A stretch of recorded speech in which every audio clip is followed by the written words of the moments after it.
A Mercat de Vida descobrim totes les setmanes l'ànima del Mercat Central de Tarragona, que no és un altre que les seves parades. Avui visitem Peix de Tarragona Rosa. Benvinguts a la meva parada, sóc la Rosa. Al Mercat Central fa 30 anys. No vaig estudiar, als 14 anys la meva mare tenia lloc d'una peixateria també i vaig començar amb ella i des de llavors estic aquí. Aquí sempre d'aprens, contínuament, per molts anys que portis sempre t'ensenyen. Els clients o a l'hora d'anar a comprar a la llotja el peix, sempre d'aprens, no ho saps mai tot. Sempre has d'estar obert a dependre, no pots creure tu que ho saps tot. La primera cosa important, la sensació, el contacte amb les mans, amb el peix, a tocar el peix, a obrir-lo, a saber tallar. Jo me'n recordo que passava uns nervis per no... Me feia molta por destrossar els peixos, saps? Perquè clar, el peix és delicat i també s'ha de saber obrir, s'ha de saber manipular.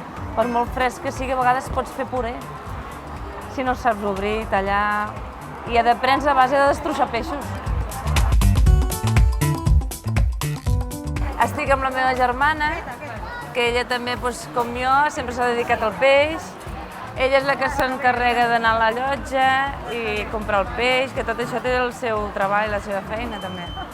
És difícil perquè, clar, has d'encertar, tindre la variació, no quedar sense... Per exemple, jo no puc estar un dia sense sèpies. Has de tindre de tot, procurar comprar el millor possible, perquè a l'alta i baix el peix, depèn si hi ha molta captura o no d'un peix, segueix un preu o si n'hi ha molt, baixa el preu, llavors, m'entens? És difícil comprar bé el preu ideal i la variació, és difícil comprar.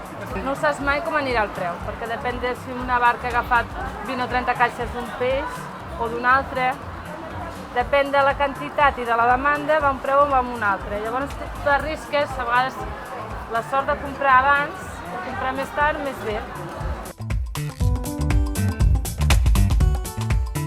El que no t'enganyin és l'aspecte t'ho diu molt. Per exemple, ara quan l'obrirem, mira, traiem el cap, li traiem la bòtima, ara li traurem l'espina central, no? Ja ho aniràs veient, Veus l'aspecte? Ja t'ho diu tot. Si és peix blau ha de tindre més sang, no?